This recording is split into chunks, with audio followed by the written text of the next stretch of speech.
I'm just gonna get comfy here. Oh my gosh, am I recording? I am recording. Okay, great. Wait, am I? Okay, yes. Welcome to Christina's world. I'm really excited because there's a lot to go through.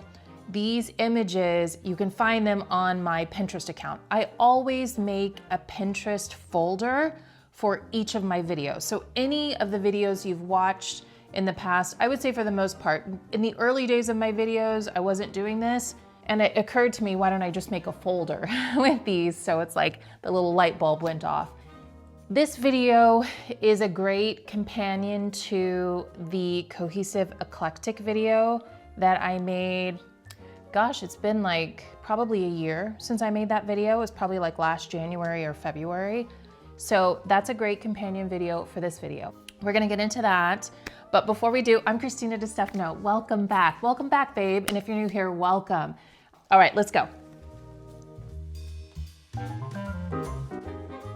Well, first off, we've got the cutest little black cat, which reminds me of my Harriet Noir. She crossed the Rainbow Bridge, so anything with a black cat, I'm just gonna naturally be drawn to. This cat is so cute, looks just like Harriet. So this room, okay, one of the things that I love about this vignette is the fact that they used a piano. Well, it's a piano, so it's a functional piece of furniture, but they're also using it kind of like a console table too. I like here are the elements that I particularly like about this room. We've got some painted wood with the red chair. We've got some natural wood here.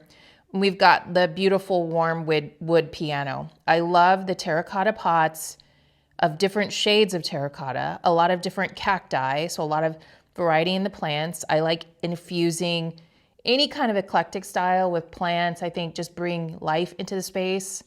I love that rounded mirror. I love this piece of like word art or poster that you can see in the reflection. Also, this chandelier in the reflection looks really beautiful because while it's glass, it still has, it kind of mirrors, like literally it's in the mirror, but it mirrors the color of plaster on the wall. So you've got that additional texture, and then you've got this beautiful, it looks like maybe a linen, like similar to a paper lantern, but a linen pendant light hanging. So you've got all these beautiful textures. You've got the wood, you've got the painted wood, you've got the plaster, you've got some glass, you've got a reflective surface. You've got a beautiful piece of vintage artwork. I just think this room feels so warm and inviting. And I think that's one of my favorite feelings in an eclectic space, especially when it's a cohesive eclectic space. Harmony, unity, and balance. Let's not forget about hub. Harmony, unity, and balance. When the cohesive eclectic keeps those three things in mind. So things feel in harmony, meaning that they don't feel like they're arguing with each other. That's the biggest thing. Like this image here, I love this image here because they do a great job of pattern matching, and you're going to see that in a lot of these images. The striped blue and white blanket with another striped blue and white pillow, but just two different types of stripes. And then you've got like the more kind of woven sort of tapestry, sort of driven pillow with like the burgundies, the off-white. I would imagine there's probably a little bit of blue in that mixed with it. So you've got those three different patterns, but they feel in harmony. When I say harmony with patterns, I'm talking about they're not arguing with each other. They're in conversation with each other. They're not arguing. So that's how I would describe patterns. Patterns are in harmony. They're speaking the same language. They're telling the same story. They might be completely different in the way that they look, but they're united. They're in harmony. They're unified, or not unified. Yeah, there's a form of feeling a unity because they feel like they belong together. They work together. And then you've got the balance where you've got nothing is too dramatic. Nothing is overpowering. It's just kind of like a little more soothing. You could have many statement pieces. Like I feel like this, I love the piece in the back that's hanging up on the wall. To me, I look at that, it looks like an artist palette. Like maybe that's what maybe they're an artist and they hung one of their old palettes, you know, like the wood palette where you mix your paints. So on to the next image. Here's another form of pattern mixing, and also the eclectic gallery wall. I think that, okay, let me break it down. So let's begin first with the patterns. So again, a mixture of patterns. But these colors are feeling in harmony because nothing is too loud. They're of the same sort of like muted kind of tone in a way. They're of a similar tone. You get a pop of color with the flowers, but this eclectic style, it feels a bit rustic, but I like the lamp there, the brass lamp. You've got some beautiful artwork, framed artwork on the wall. I really like the way this just all feels pulled together. I also like the charcoal drawing of the nude here. I like the way that looks with the bed because the bed is like a black, but it's like an off black, like it's faded, or perhaps it's just an older bed and it's been worn. So I love this one. And I like the injection of the floral pattern. I'm not a huge floral person, but I do occasionally come across a floral pattern that just kind of speaks to me. And I think perhaps it's just the muted tones of that floral pattern. I also want to say something regarding a bed up against a wall. If you have to put your bed up against a wall, I really like this pillow, this lumbar pillow against it, because it makes it feel intentional. It feels a little bit like a day bed. So if you are left with the only choice of putting your bed up against a wall, let's make it look like you want it against the wall. Do you know what I mean? Like the psychology around your room is you want this bed against the wall. This is the place you would 100% put the bed because you want it to feel a little bit like a day bed, like a lounging space. So that lumbar pillow helps that to happen. Here's another pattern mix, very cohesive, very well done because you've got like the dark woods that speak to each other, but you've also got an injection of a warmer sort of mid-tone wood. There's a lot of lines, there's a lot of movement in this space, but nothing feels overwhelming. You've got kind of like a muted red leather chair here, but you've got bits of red throughout, through the artwork, through the books on I think this is like maybe some kind of cabinet. You've got the red in the quilt and you've got the red on the blanket. And you notice the quilt and the rug are very much in harmony. They carry a lot of the same colors. I don't know if this is a home or if this is like a shop, but either way, I love it. I think decorating with books as an eclectic person. First of all, okay, so two of my favorite things are here. You've got books, actually three. You've got actually many. Books, a collection of books. I love the way the books are stored inside of a cabinet because it can take something that could feel maybe a little bit of chaotic, and then containing it. So I like that. But I also like the books that are just on this trunk that are available for you to look at. And then the beautiful art pieces on the wall, like various framed art pieces, and the lamp. And then there are some additional little art pieces on top of the cabinet. And I can see a hint of a rug. So you see all these colors. While they're not like major pops of color, this is not like the brightest room. I feel like this section of this room I really like because it just creates a feeling of calmness. And I think that's the thing that I like about a cohesive eclectic, because while it's eclectic, while it's diverse, while it has so many layers and it's such an interesting space to be in, it's so much for kind of like satisfying your curiosity. You know, it feels very cultured, it feels very layered, it feels like it has history, it feels like it's been lived in. When it's kind of like this toned down slightly, I think that's how the eclectic style can feel soothing, because sometimes people will say eclectic, it feels like too much chaos, or like a maximalist style might feel a bit too chaotic to some people. But I feel like when it's in these toned down shades and when it's very cohesive and you practice the art of harmony, unity, and balance, then you're creating a space that is soothing to the soul. It feels lived in, feels creative, feels eclectic, but it's soothing to the soul. It's nothing to make you feel too agitated or too restless or like your eyes can't rest on something. Here's another example, just really simple. You know, you've got some older weathered pieces. I'm really drawn to pieces that are like this because they have so much history. I like that you've got artwork that they're not the same types of pieces, totally different styles, but again, these muted tones, those help to create the harmony, unity, and balance. Here's another, okay, this one is great because like if you're someone who wants to infuse color, and this is what I come back to with like the muted tones, I love the colors here. The wallpaper, I really love a floral wallpaper. I don't have floral wallpaper in my home. I've been a little hesitant to jump on that. We might get there, and I'll definitely share it with you. But I love this kind of like burgundy sort of floral pattern that feels very natural. It doesn't feel like, there's something about, it feels very grounded, very natural. It's nothing too like opulent with the muted drapes. And then you've got that same kind of burgundy sort of, it's almost like a dark terracotta color in the bed skirt and the quilt on top. I also really love the photography on this. Now, if you look closely, you'll have to go to Pinterest to look at these closely. But one is a photo collage, and it says Giuseppe is the boy's name. And they've taken several photos of Giuseppe at different, like some are closer and some are further back. And they've cut the photos up and put them together a bit like a Picasso painting. So I thought that was very creative. That's a very fun thing to do. But this vignette is great. We've got a beautiful drawing in the background. You know I love a vignette. So you can tell I'm really feeling this like dark terracotta color.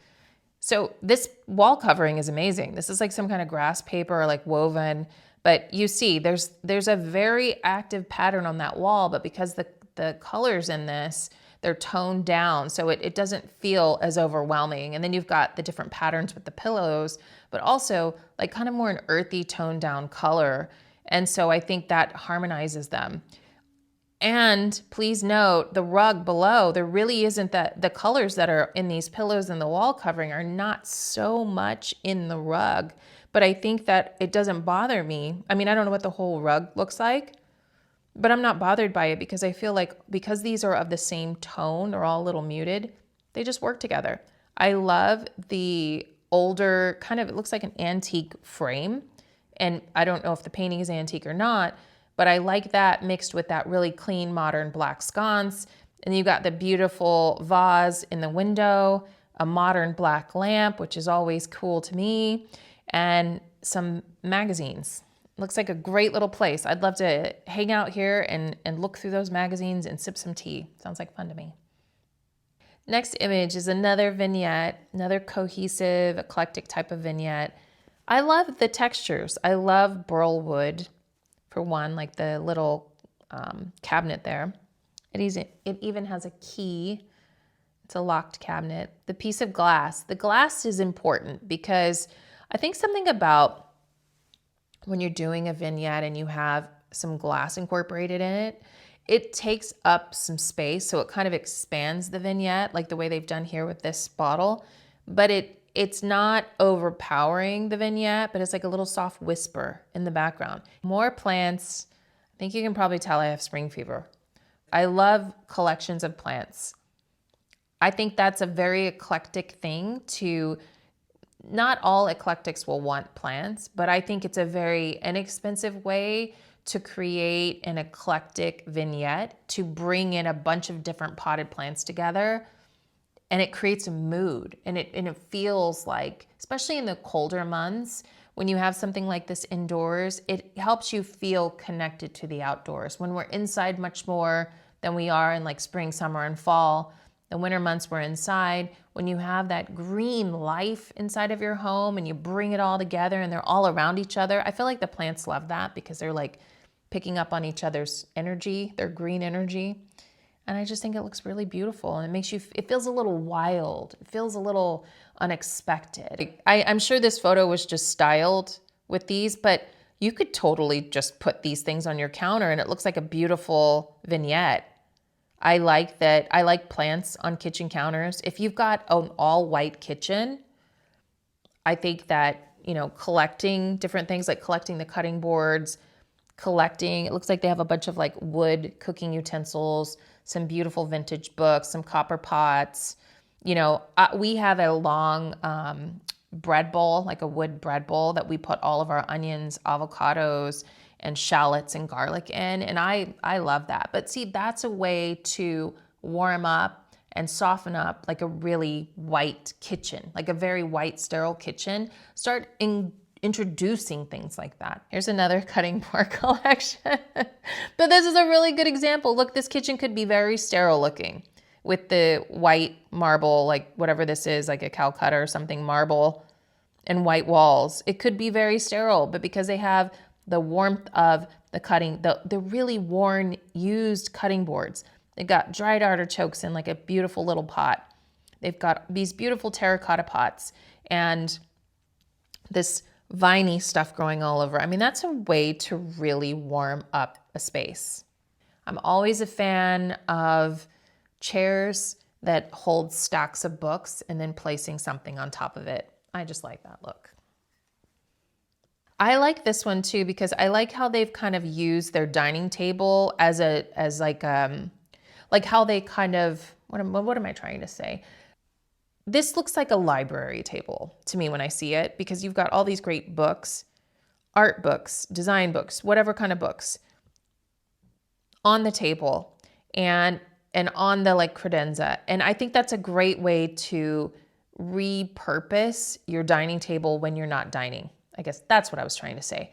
We've thought about doing that with the table back there and just bringing out some of our books and stacking our books and things like that. I think to pull that off, you need something like this credenza in the back, which I've been keeping my eye out for one on Facebook Marketplace that I could put under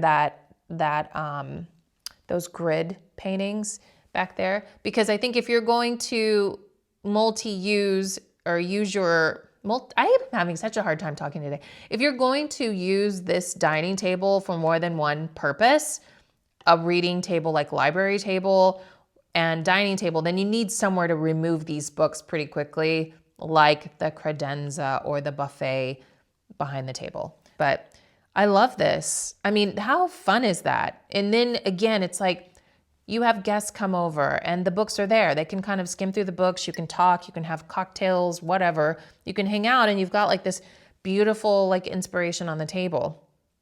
It invites people to touch. It invites people in. And I think that's the thing that I love so much about eclectic style, is because it's inviting. It feels lived in. It doesn't feel too stuffy.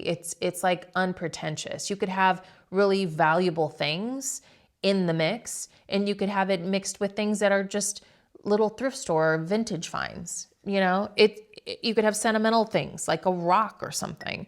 And I think that's what is so inviting. It creates that homey home sort of feeling that I've always liked. And also it tells a story. It creates and stimulates curiosity. I think that's so great. This is another example. See this home, they've got a dog. So they clearly need a space that a dog could also live in. Meaning it's unpretentious. Look at all these cool elements that they have in here. It doesn't feel pretentious. It feels like if I came over to their home, I could be invited to sit and just hang out. I love how this picture and the way this is laid out, they fully utilize the natural light in here too. And I love that lamp. That's a really cool lamp. But this just feels like a space that has a history, it has a story, it has personality and character. And I think this is the year that you're seeing that's what the people want. So I think you're going to see more and more things probably in like the retail stores that are going to lend to an eclectic style, because people want to express themselves and they want to feel unique. This image here, even if you don't have the plants in it, I just love the eclectic style of this. I think tapestries are very cool. I need to get mine back out. But I also love like the overwhelmingly large size of some of these pieces, like this lamp, this vase, this big chunky table. That's what I really like about it. I think they're able to pull this off because they have that big tapestry on the wall. So that's how they're able to create that balance. If that tapestry wasn't there and it was just a white wall, I don't think you could carry off this massive lamp on this table. I think that would look very odd. So that's how you're able to balance. Remember, balance is about, you've got a focal point, okay? So the focal point in here is probably that tapestry because it's the biggest piece. It's like when you look at, like if you were looking at this room straight on, you've got a focal point, but then you kind of repeat things throughout the space that create that rhythm, that move your eye around, and that kind of balance it out, that carries a similar visual weight to kind of anchor down the other areas of the room. That's a great way to look at it. Think of it as like anchoring down other areas of the room so the room doesn't feel lopsided. So if you think of like a teeter-totter kind of thing, you've got one focal point on one side that just weighs it down a lot on one side. You've got to balance it out on the other sides like this. If my hand visual is working, you've got to balance that out on the other side with other things that are not necessarily as heavy as that, but multiple things that like three things spread out that help, like together, help to even out that teeter-totter. That's my explanation. Eclectic style is a way to show your personality. Like it is the easiest way to show your personality because you can have little collections of things. You can have various little mementos that are framed and things like that. And you can really show your history with that. That's why I think like homey homes are a little more eclectic too. And that is the thing that I like most about eclectic style. Eclectic style, it just feels personal. It doesn't feel like you have necessarily a particular design agenda. I feel like eclectic style, you really do want to use the adjectives with that because you're looking to describe the way you want the place to feel. Eclectic, you're not going to be able to be like eclectic. I guess you could, I don't know. I just think if you were to pick different design styles and try to have pick one design style and try to be eclectic in that one design style, I don't think that's possible because eclectic is taking various aspects of different design styles, putting them together in a way that it's harmonious, that's unified, and that's balanced. So it's harmony, unity, and balance. Hub, okay, as we say here. And keeping that in mind. And when you do that, then you're creating a space that feels like you, that feels comfortable, that feels safe. I feel like, I've talked about this before. There's so many crazy things happening in the world. We need to really understand just how important home is to us. And that is a question I would like to continue to ask you. What is home to you? And what do you want home to be for you? Because home is a place of security, of shelter, but it also is a place that nurtures you, that helps you develop into the person you want to be. There's so much to home. And right now, with everything that's going on, those of us who still have a home, we need to understand just what a privilege it is to have a home. I lived in New York City for a very long time. We live in the country now. I still work in New York City. I still see people all the time who do not have a home. And it reminds me of how lucky and how fortunate Jerry and I are that we have a home. And this week I want you to, and I'm sure you have been with all the stories about the fires in California, I'm sure you have been just realizing how important home is to you. And how it feeds us, how it nurtures us, how it protects us, how it allows us to be expressive and to create ourselves. Yeah, kind of, but I meant to say to be creative, but it also does foster you, it gives you a place where you can create yourself. This is the nurturing place. This is your hug. Your home should feel like a hug. And it nurtures you so you can go and do all those things that you want to do in the world. And on that note, I want to say sending you so much love from New York. Mwah.